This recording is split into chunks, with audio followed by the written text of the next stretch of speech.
Hey everybody, it's Ron from Pick Dawgz, and this is Ron's Rundown. We're going to go over the MLB games scheduled for Thursday, May 4th, 2023.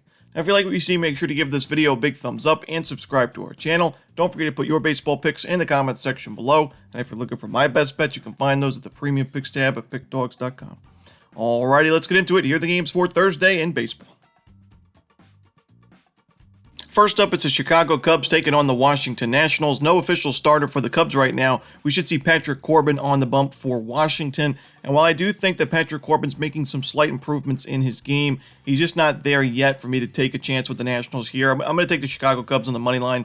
You look at Chicago this season, one of the best lineups in baseball against those left-handed pitchers. So this doesn't really look to be the best matchup for Patrick Corbin, who at home has struggled this season, giving up an opponent's batting average above 300 at 330 this year. So you look at the Chicago Cubs numbers against lefties, number 2 in baseball in team OPS, number 2 in isolated power. Pretty low strikeout rate, pretty high walk rate. I think to get to Corbin here, we'll have to see who the Cubs decide to go with on the mound in the starting pitching role. But whoever it is, I think they're going to get a lot of run support. So give me the Chicago Cubs on the money line. Next up, we see the New York Mets taking on the Detroit Tigers. We're going to see the season and Mets debut for Justin Verlander facing off against his former team and Eduardo Rodriguez on the other side for the Tigers.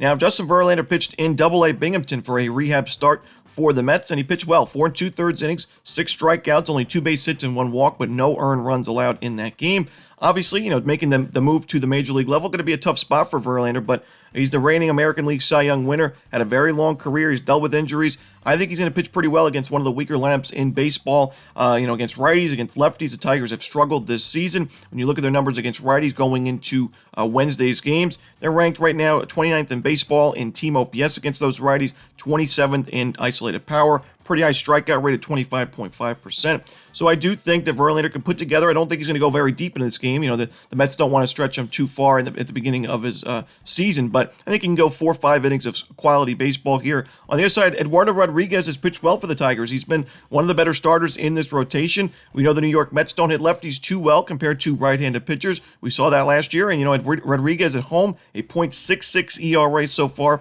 in his first 13 2/3 innings at home with 15 strikeouts. Give me the under in the first 5 innings between the Mets and the Tigers. Next up, we see the Pittsburgh Pirates taking on the Tampa Bay Rays. Vince Velasquez and Zach Eflin are your starters in this one. Now, 2 starting pitchers that, at the beginning of May have sub-4 ERAs.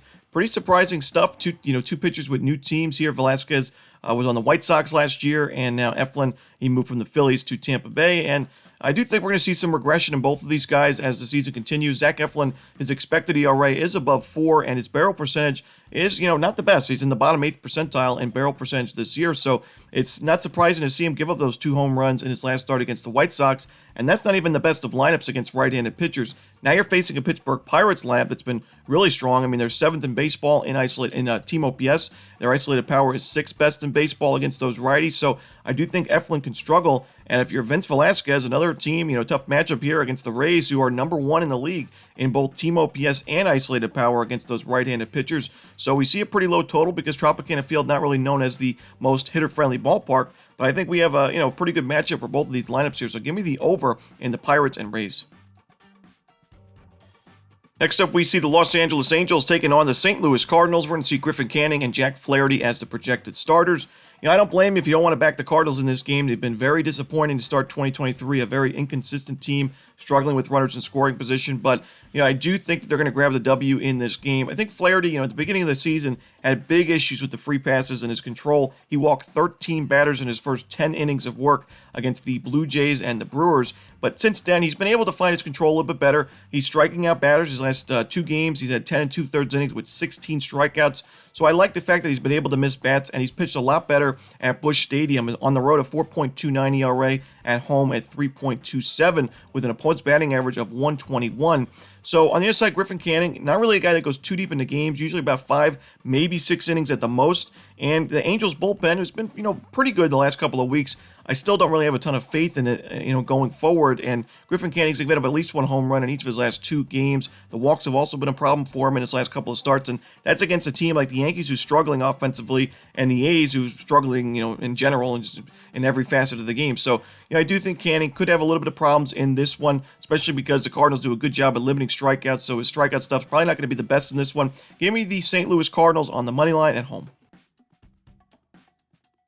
Next up, we see the Baltimore Orioles taking on the Kansas City Royals. We're going to see Grayson Rodriguez and Jordan Lyles on the mound in this one.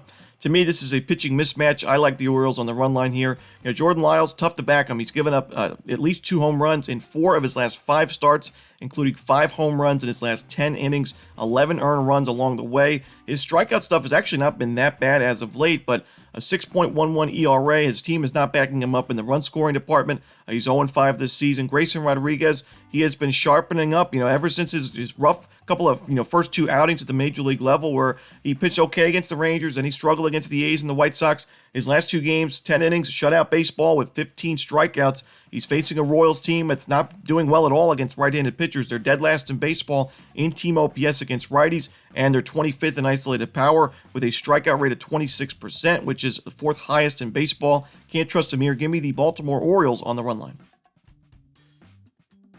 Next up, we see the Minnesota Twins taking on the Chicago White Sox. We're going to see Pablo Lopez and Lucas Giolito on the mound in this one.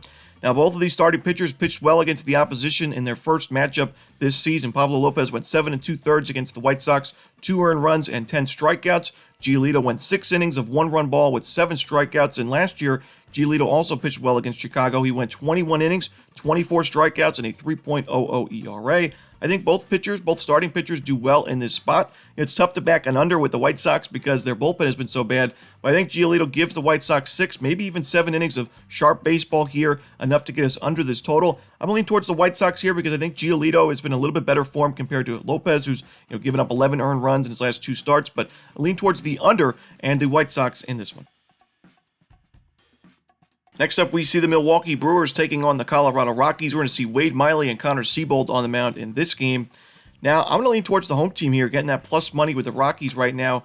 Wade Miley's obviously got the better ERA compared to these 2 starters, but he's pitched at Coors Field a good amount of times in his career, 37 1/3 innings, and he's not fared too well. A 5.79 ERA in those games, 49 base hits allowed, 24 earned runs, 15 walks, and only 27 strikeouts. And that's the big thing of why I worry about his game in this spot. The Rockies have not been nearly as good against lefties this year as they've been at home in previous seasons. But Wade Miley does not earn a lot of strikeouts. He's in the bottom 8th percentile in whiff percentage. So the Rockies are going to be able to put the ball in play almost every at-bat in this game against Miley.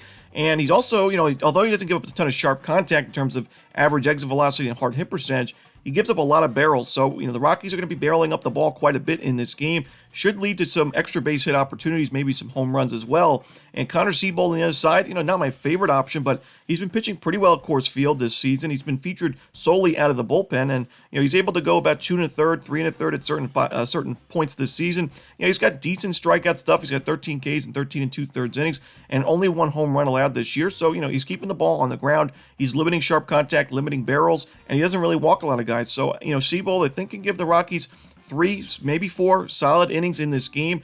And the Rockies bullpen is not my favorite, but neither is the Brewers. Outside of Devin Williams, I think this Brewers bullpen is pretty overrated. And at Coors Field, I think they struggle here. Give me the Colorado Rockies at the plus money price. I lean towards the over as well. Next up, we see the Seattle Mariners taking on the Oakland Athletics. George Kirby and Drew Ruzinski are your starters in this one.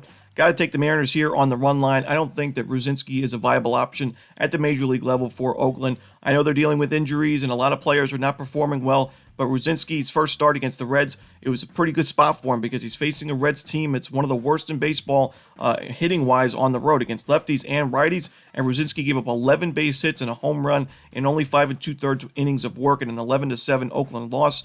Now he's facing a much tougher lineup here and a much tougher starting pitcher on the other side in George Kirby, who's been very sharp as of late, coming off probably his best start of the year, 8 innings, 1 run, 7 strikeouts against the Phillies. Now his team didn't back him offensively in that game. The Mariners lost that game 1-0, but I think they back him up here. Give me the Seattle Mariners on the run line, laying those 1.5 runs. Next up, we see the Atlanta Braves taking on the Miami Marlins. Seems like these two teams play against each other every single day, but nonetheless, we see Max Fried and Jesus Luzardo on the mound in this one. two lefties and two teams that hit lefties pretty well, but the Braves just hit them better. You look at their numbers, top 3 in baseball in team OPS and isolated power against southpaws this season.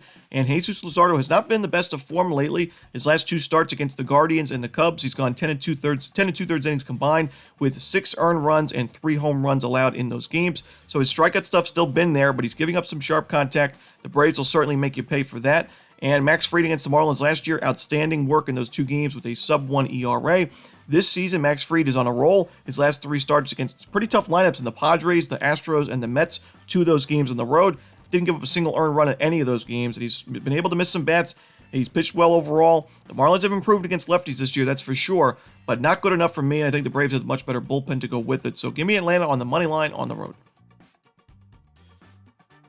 Next up, we see the Toronto Blue Jays taking on the Boston Red Sox. Kevin Gausman and Brian Bayo are your starters.